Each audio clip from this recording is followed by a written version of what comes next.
AirPods 4 use Bluetooth 5.3 and iCloud for the Find My feature.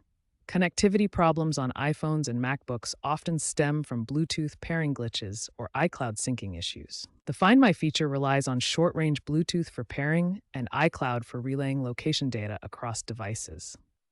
Issues arise from interference, outdated drivers, or pairing corruption on Bluetooth and account mismatches, disabled Find My services, or network timeouts on iCloud. Although iOS 18.3 and macOS 15.1 updates from August 2025 fixed most early bugs, some users still face problems, especially with Wi-Fi interference or outdated firmware. The Find My feature helps locate lost AirPods through this integrated system. To fix Find My connection issues, start with basic steps.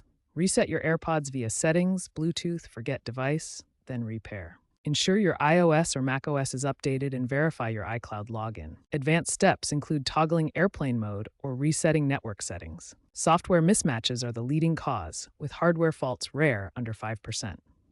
If problems persist, check for firmware updates. Enable iCloud family sharing for potential account hierarchy issues. If problems persist, contact Apple support.